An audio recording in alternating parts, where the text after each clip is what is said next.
Hello everyone, very good morning to all of you. तो आज हम लोग नेक्स्ट टॉपिक बच्चों स्टार्ट करने वाले हैं क्लास 11th का। तो क्लास 11th में हम बात करेंगे एक बहुत इम्पॉर्टेंट चैप्टर की, जो है first chapter some basic concepts of chemistry. उसमें एक टॉपिक है मोलैरिटी एंड मोलैलिटी के बारे में। तो हम लोग मोलैरिटी एंड मोलैलिटी के बारे में डिस्कस करने वाले हैं, मोलैरिटी एंड मोलैलिटी के बारे में, ठीक है।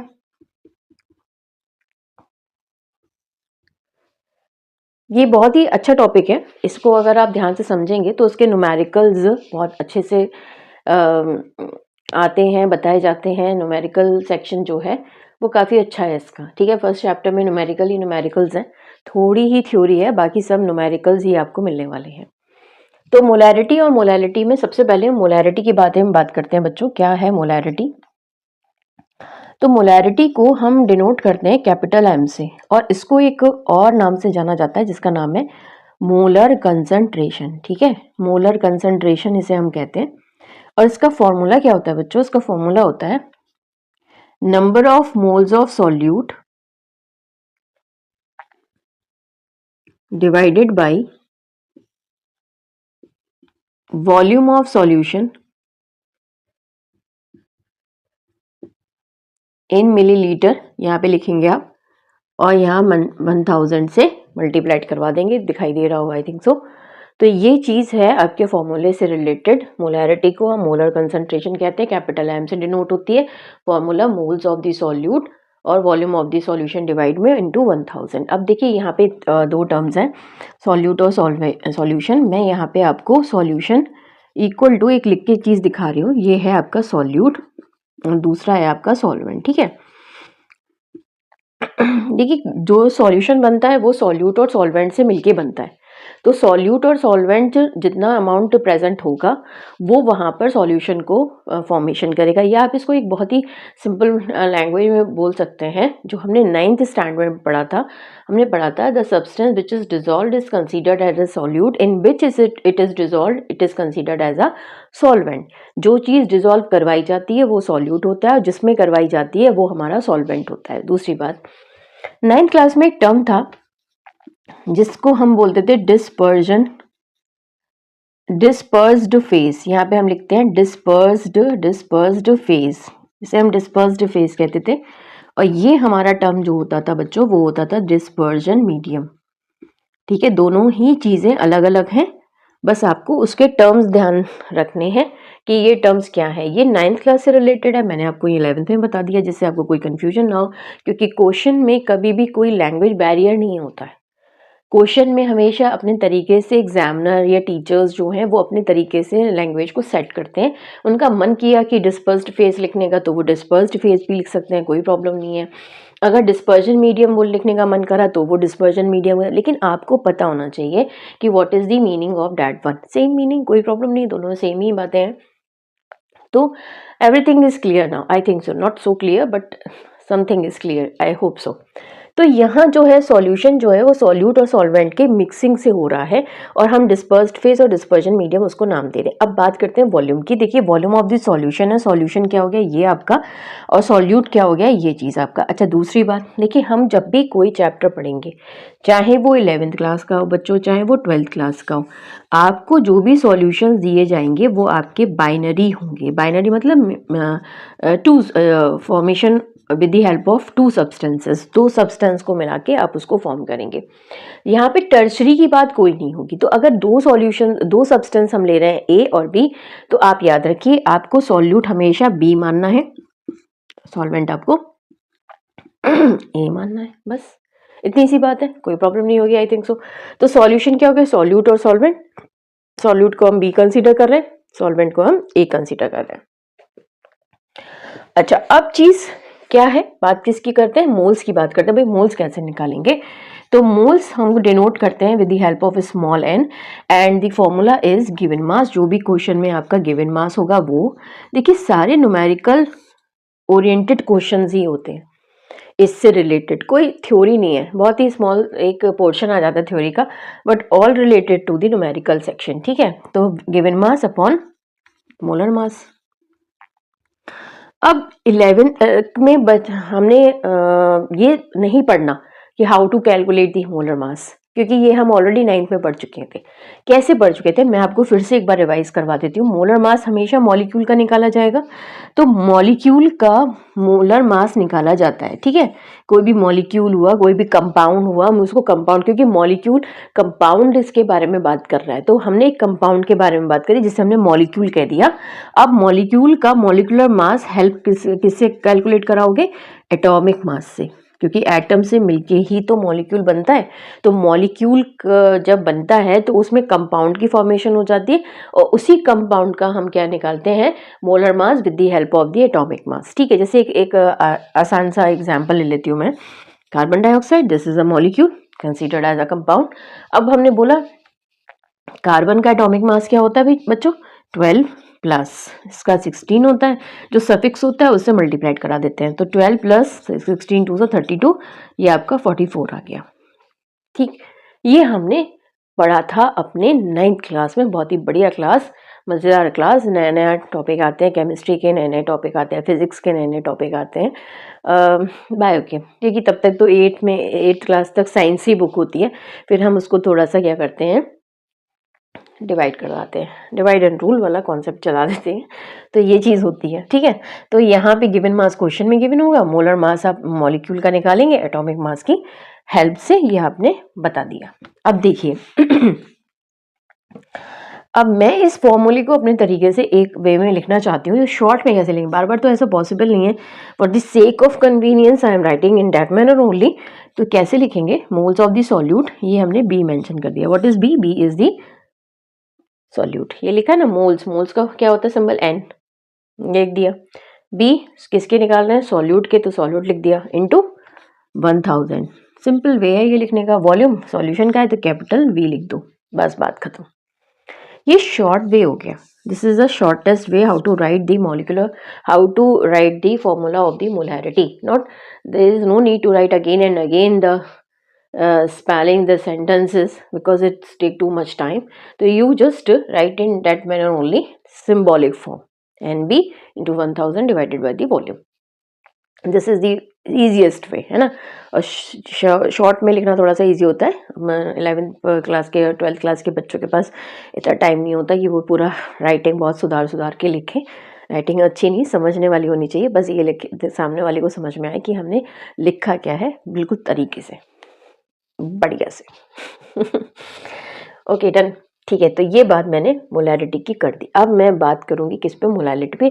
आपको मैं हाफ मिनट दे रही हूँ, आप हाफ मिनट में फटाफट इसको एक बार नोट डाउन करना है तो नोट डाउन कर लीजिए। सॉरी, स्क्रीनशॉट लेना, स्क्रीनशॉट ले लीजिए, जैसा आपका मन है। फिर मैं इसको रब करती हूँ।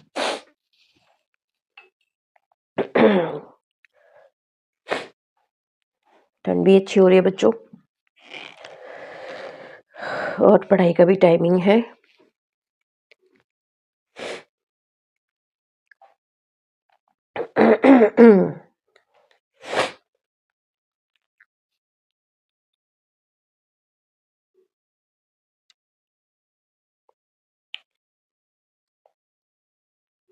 चलिए आगे बढ़े। ओके ठीक है, चलो नेक्स्ट टॉपिक डिस्कस करते हैं। इसी से रिलेटेड नेक्स्ट टॉपिक हमारा मोलैरिटी है। अब मोलैरिटी की बात जरा कैसे करनी है हमें।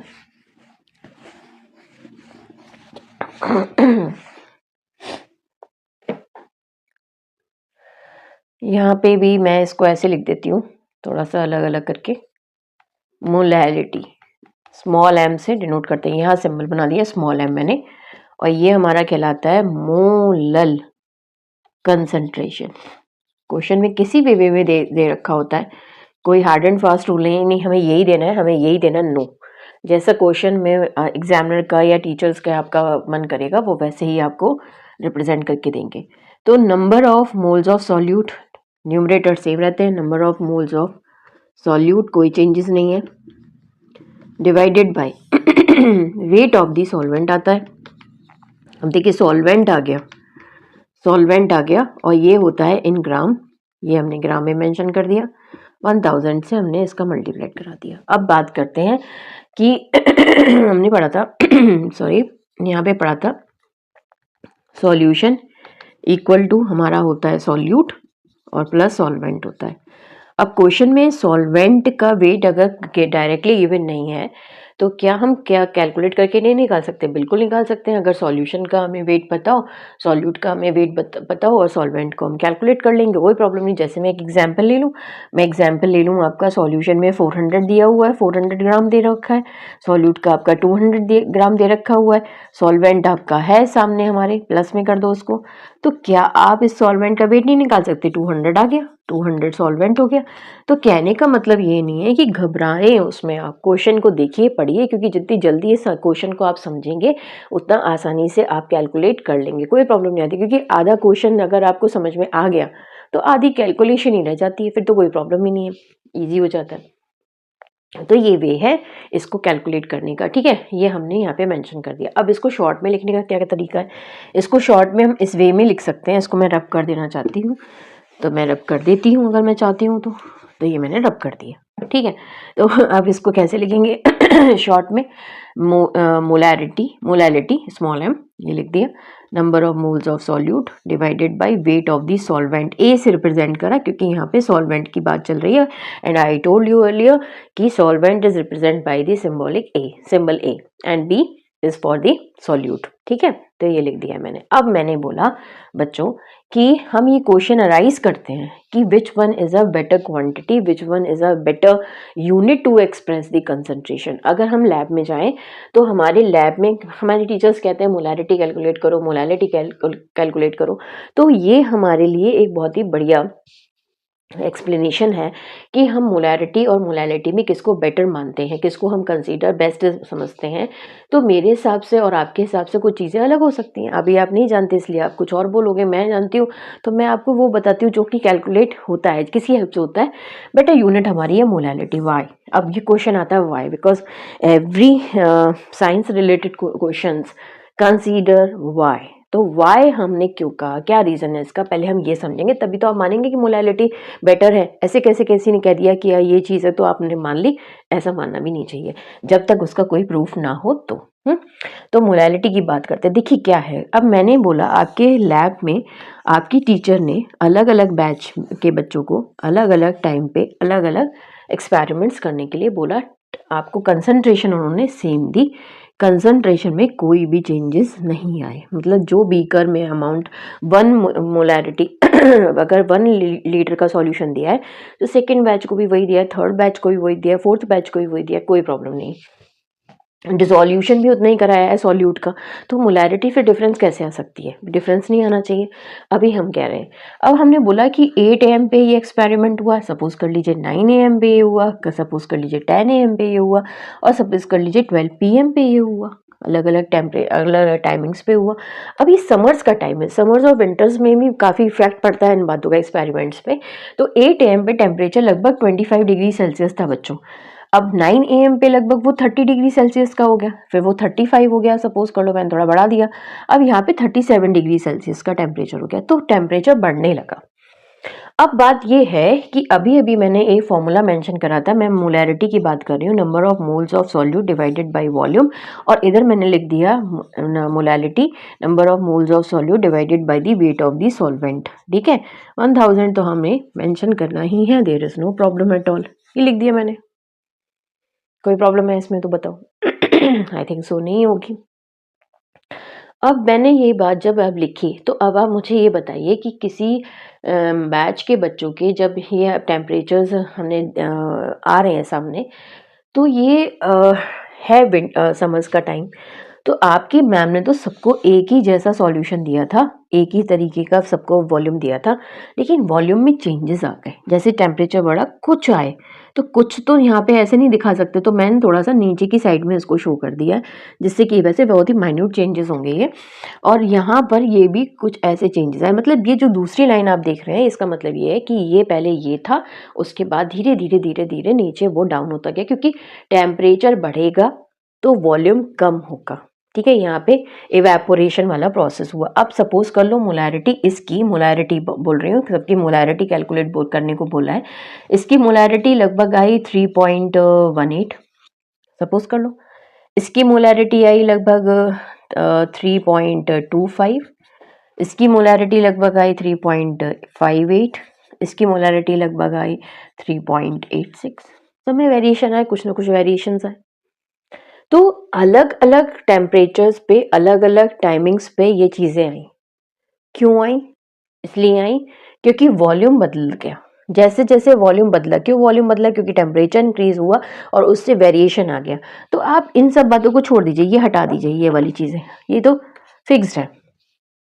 वॉल्यूम फिक्स्ड नहीं है, वॉल्यूम तो चेंजेबल है। इसका मतलब ये है कि वॉल्यूम अगर बदलेगा तो मोलैरिटी भी बदलेगी। दैट मीन्स इन्वर्सली प्रोपोर्शनल है। वॉल्यूम अगर कम हो रहा है, ऑब्वियसली कम हो रहा है, तो कम हो रहा है तो मोलैरिटी बढ़ रही है। देखो बढ़ती चली जा रही है, मोलैरिटी इंक्रीज होती चली जा रही है। तो इसका मतलब अब यहाँ पे चेक कर लीजिए, यहाँ पे वेट है, वेट में कभी कोई चेंजेस नहीं आते टेम्परेचर के अकॉर्डिंगली। अब हमारा वेट है, ठीक है, हमारे वेट में क्या कोई चेंजेस आ सकते हैं? नहीं आ सकते। हम सुबह उठेंगे तब भी वही चेंज 45 डिग्री सेल्सियस के टेम्परेचर पे भी हमारा वही वेट वही रहेगा, हमारा 41 पे भी रहेगा, 30 पे भी बनेगा। अब पता लगा 1 किलो कम हो गया, गर्मी का टाइम आ गया तो 1 kg कम कर दिया हमने, है ना, हमारा वेट कम हो गया। ऐसा नहीं होता, वेट हमारा फिक्स्ड रहेगा। ठीक है, तो ऐसे इस केस में है बच्चों, वेट हमारा चेंज नहीं हो रहा है। तो इसका मतलब जब हमारे टेम्परेचर के हिसाब से कोई वेरिएबल्स आ रहे हैं, वो वेरिएबल्स इसमें आ रहे हैं, इसमें नहीं आ रहे हैं, तो molarity is not considered as a trustworthy unit. Molarity को हम एक ट्रस्टवर्दी यूनिट नहीं मानेंगे। क्यों नहीं मानेंगे बच्चों? क्योंकि यहाँ पर ये समय के हिसाब से, मतलब समय के हिसाब से मीन्स कि टेम्परेचर के हिसाब से, जैसे जैसे टेम्परेचर चेंज हो रहा है वैसे वैसे इसके भी बिहेवियर में चेंज आ रहा है, इसकी यूनिट्स में, इसकी वैल्यूज में भी चेंज आ रहा है। तो it is not considered as a trustworthy unit, क्योंकि हर बैच का अलग अलग टाइमिंग पे अलग अलग वैल्यूज आ रही हैं, तो ये माना नहीं जाएगा ना सही। अगर मैं बोलूँ इसी को आप अलग अलग टेम्परेचर स्पेस की मोलैरिटी कैलकुलेट करो, हर बैच की सेम आएगी, कोई वैल्यू चेंज नहीं होगी, कोई भी बदलाव नहीं होगा, सबकी सेम आएगी। लेकिन मोलैरिटी में चेंजेस आएंगे बिकॉज वॉल्यूम इज हियर, और वॉल्यूम टेम्परेचर के हिसाब से चेंज होगा। तो हम ये मानते हैं कि जो यूनिट बार बार, जो वैल्यू बार बार अकॉर्डिंग टू टेम्परेचर चेंज हो रही है, कॉन्ट्रैक्शन के हिसाब से या इवेपोरेशन के हिसाब से, जैसे भी आप उसे कंसीडर करें, तो it is not considered as a trustworthy unit. That's why we are not supposed to take it again and again for the experimental purpose। तो in that view of point अगर आप बोलना चाहें तो molarity is very very considered as a trustworthy unit. तो हम इसको ये इसलिए लेते हैं। तो इन दोनों में समझ में आ गया होगा डिफरेंस कि क्यों है, कैसे है, क्या है। I hope so. तो यहाँ मोलैरिटी मोलैलिटी का आपको डिफरेंस पता चल गया, आपको ये पता चल गया कि इन दोनों में से किसको हमें कंसीडर करना चाहिए, कौन सा हमें लैब के लिए सबसे बेस्ट मानी जाती है, ये भी आपको इसमें पता चल गया। ठीक है, अब हम कुछ इससे एक रिलेटेड एक दो क्वेश्चंस करेंगे, देखते हैं क्या क्वेश्चंस हैं। मैं मोलैरिटी की पहले बात कर रही हूँ, ये कर दिया मैंने, अपने शायद नोट कर लिया होगा, कोई बात नहीं, चलो आगे बढ़ते हैं। अब एक फॉर्मल क्वेश्चन है, क्वेश्चन मोलैरिटी से रिलेटेड है। देखिए जैसे यहाँ लिख दिया मैंने 2.46 ग्राम ऑफ NaOH,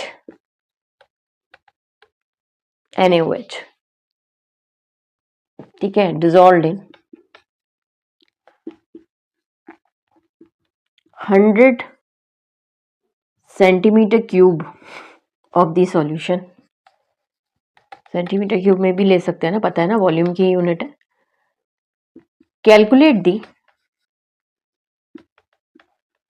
मोलैरिटी या मोलर कंसंट्रेशन, कोई भी बात हो सकती है, मोलैरिटी, यहाँ पे मोलैरिटी आपको निकालनी है।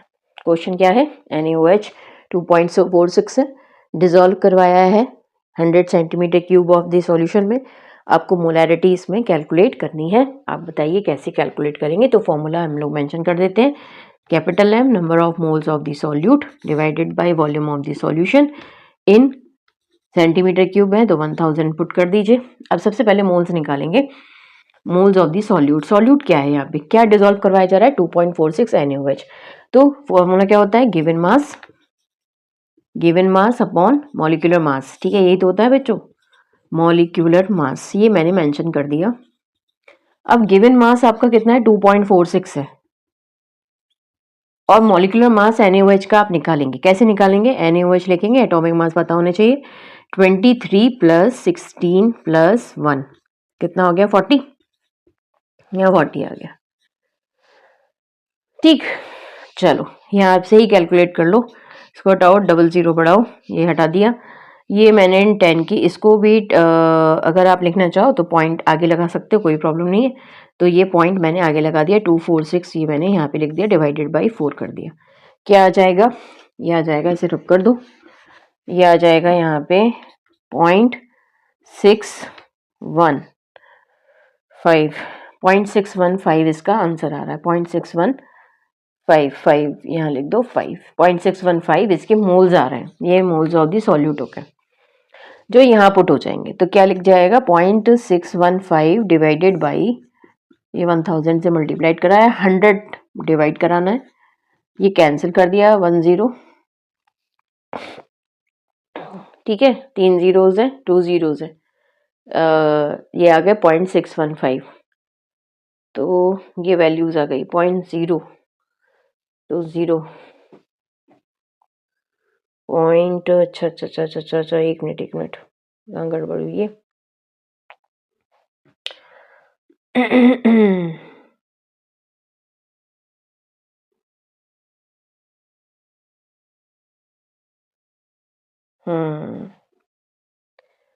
ठीक है, तो ये आ गया हमारा 0.01615, ये आ गया हमारा आंसर। ठीक है बच्चों, ये यहाँ पे थोड़ा सा मिस्टेक होगी, इसको ऐसे लिख लो, कोई प्रॉब्लम नहीं है। ये हो गया हमारा 0.0615 इंटू 1000 डिवाइडेड बाई 100। तो ये 2 जीरो कैंसिल हो गए हमारे, ये इधर शिफ्ट हो गया, तो 6.615 मोलैरिटी इसका आंसर आएगा। ठीक है, तो ये यहाँ पे थोड़ी मिस्टेक हो गई थी, 0.0615 आपको लिखना है, क्योंकि वैल्यू जब डिवाइड करोगे तो उसकी वैल्यू ये आएगी। क्लियर? ठीक है, कोई प्रॉब्लम आई थिंक सो होगी नहीं इसमें, 2.46 का है, 2.46 को जब आप डिवाइड करोगे तो आपकी वैल्यू ये दिखाई देगी। अच्छा, तो ये हमारी क्या आ गई, मोलैरिटी। हमने मोलैरिटी कैलकुलेट कर लिया इस वे में। तो ये हमारा तरीका हो गया इसे कैलकुलेट करने का। ऐसे ही सिमिलरली आप मोलैलिटी को भी कैलकुलेट करोगे, उसमें क्या करोगे, आप मोल्स ऑफ द सॉल्यूट लिखोगे, कोई प्रॉब्लम नहीं है, लेकिन वॉल्यूम ऑफ द सॉल्यूशन की जगह क्या होगा, वेट ऑफ द सॉल्वेंट। अब वो wait of the solvent question में गिवन होगा, जैसे भी आप उसको यूज़ करना चाहो वैसे आप उसको पुट कर सकते हो, और फिर उसके बाद उसकी वैल्यू कैलकुलेट कर सकते हो। तो ये थोड़ा ट्राई करके देखना और मुझे बताना कि अगर कोई प्रॉब्लम आती है तो we will see in the next video. और चेक करिएगा, बताइएगा, लाइक एंड सब्सक्राइब करिएगा बच्चों। ठीक है, have a good day, thank you, bye bye.